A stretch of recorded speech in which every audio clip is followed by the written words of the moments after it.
Hola, mi nombre es Manuel Iván de la Cruz Arévalo, estudio en la Universidad Politécnica del Golfo de México. Actualmente curso el segundo cuatrimestre de la carrera Ingeniería Financiera. En cuestiones de la materia de la macroeconomía, presentaré el siguiente trabajo que tiene como desarrollo o tema la teoría keynesiana. Hola, ¿qué tal? ¿Cómo les va? Hoy vamos a hablar sobre la economía keynesiana o escuela keynesiana. La escuela keynesiana nace de la mano de John Maynard Keynes con su libro Teoría General sobre el empleo, el interés y el dinero, publicado en 1936 a raíz de la Gran Depreciación, es decir, de la crisis de los 30. La teoría keynesiana propone darle mayor poder y nuevas herramientas a las instituciones para que puedan evitar la crisis económica. Con la crisis financiera que padeció Occidente en ambos periodos, se puede observar que la postura liberal de no arbitraje sobre el mercado no aplicaba a la falta de empleo. En consecuencia, Keynes propuso un modelo intervencionista orientado a atacar este problema. Veamos algunas características de la teoría de Keynes. El keynesianismo presenta unos cuantos elementos que lo distingue de cualquier otro enfoque económico. Entre ellos se encuentra que presenta fines determinados a corto plazo. Es una postura contraria a la liberal. Establece que es la demanda la que sostiene al trabajador. También nos dice que es el gobierno el responsable de generar condiciones que agilicen a la economía. El gasto público es esencial para salir de la crisis, según sus postulados, y para ello se debe recurrir al endeudamiento. Conozcamos un poco más sobre la teoría keynesiana. Conozcamos un poco más sobre la teoría keynesiana. Bueno, una de las ideas principales de Keynes es que la baja de los salarios hace bajar la demanda y por lo tanto la economía se estanca.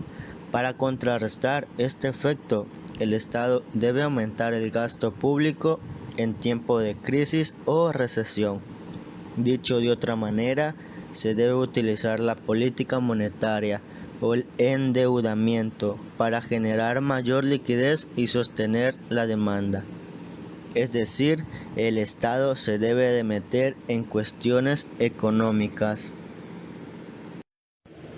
Keynes afirmaba que el Estado debe intervenir fuertemente en tiempos recesivos para aumentar la demanda agregada, ya sea emitiendo dinero o endeudamiento.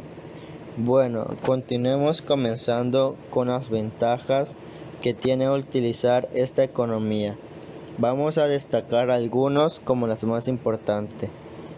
Es un modelo explicativo de los cambios que sufren los precios. También al asociar la crisis económica con los problemas de demanda agregada, elabora una relación entre la problemática del crecimiento o disminución de costos en el mercado. También genera posibilidades de acrecentar la ocupación de cargos, puestos o trabajos. Esto implica la disminución de la tasa de desempleo, la cual en economía es uno de los principales problemas por la que puede atravesar un país. También nos habla de la inversión y sobre todo a nivel estatal. Es un elemento imprescindible. Una de las propuestas de Keynes consiste en manejar el gasto de parte del Estado para bandear las problemáticas del desempleo y la inflación. Después, al tratarse de una teoría macroeconómica, su alcance explicativo abarca grandes escalas, desde una región, un país o varias naciones. La importancia de la teoría de Keynes. En el momento histórico en que se fue diseñado el keynesianismo, se propuso como un modelo bastante útil para atender la crisis financiera vivida en esos años. Sus propuestas se vuelven sumamente útiles con el fin de atender algunas formas en las que ésta se presenta ante una crisis económica, y al empoderar a las instituciones financieras a través de herramientas que le permiten actuar al respecto, este modelo ha sido y sigue siendo uno de los más estudiados en economía.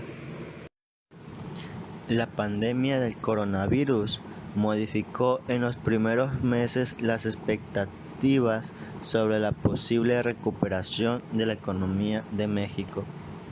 A solo 3 meses del 2020, las instituciones económicas internacionales ya han recortado sus perspectivas financieras y bursátiles del año próximo para México, especialmente porque tanto en el peso mexicano como la bolsa de valores ya ligan más de 2 semanas con pérdidas históricas. Con este entorno económico afectado por un contagio contenido del coronavirus, el Producto Interno Bruto Mundial va a desacelerar para conseguir un avance de 2.4%, que es inferior al 2.9% previsto por los economistas. México conseguirá una tasa de crecimiento de 0.6% en 2020, tras la contracción de 0.1% en 2019. El nuevo escenario que se supone que se logrará al contener la epidemia del coronavirus por el mundo llevará al Producto Interno Bruto mexicano a registrar una recuperación de 1.4% en el año 2001. Este pronóstico es inferior al 1.6% previsto en noviembre. China, la segunda economía del mundo, registrará una expansión de 4.9% en 2020, una tasa que está lejos del 5% estimado a fines del año pasado. Según los economistas, Argentina será la más afectada al registrar una nueva contracción de 2% en este año, que es más profunda de la estimada en noviembre, cuando consideraban que sería de 1.7% negativo. La economía parte de una caída del Producto Interno Bruto de 2.7% en 2019.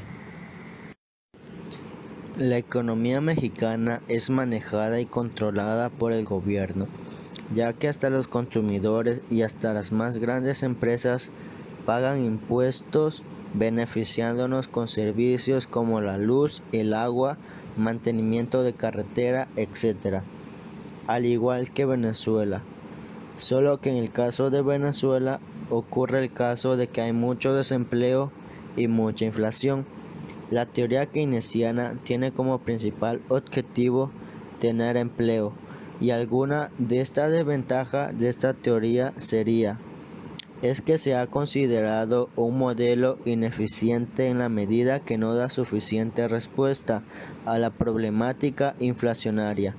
Esta situación involucra una hipótesis y modelo el cual es incapaz de atender los aumentos exagerados de precios que se pueden observar en la crisis.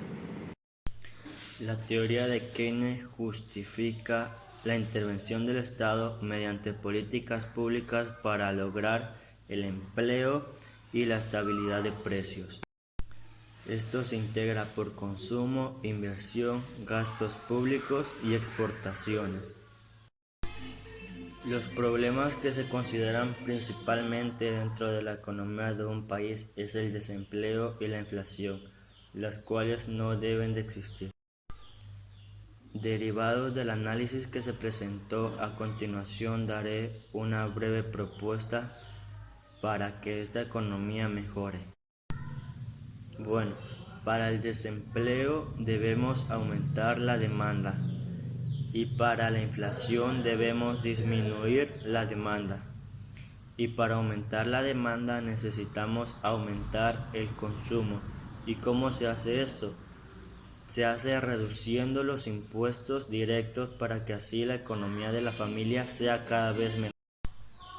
Fomentar la inversión mediante la reducción de tasa de intereses e incentivando así a las empresas. Debe aumentar el gasto público mediante el Estado para la inversión de escuelas, hospitales, etc. Fomentar las exportaciones, reduciendo el tipo de cambio. De esta manera aumentaremos la producción interna y la competitividad a nivel global. Y para bajar la demanda se debe de ser lo contrario, es decir, bajar el consumo, bajar la inversión, disminuir los gastos públicos y disminuir las exportaciones. Con base a esta fórmula del keynesianismo, podemos obtener la respuesta del sistema económico de un país. Este video acaba de concluir. Gracias por su atención.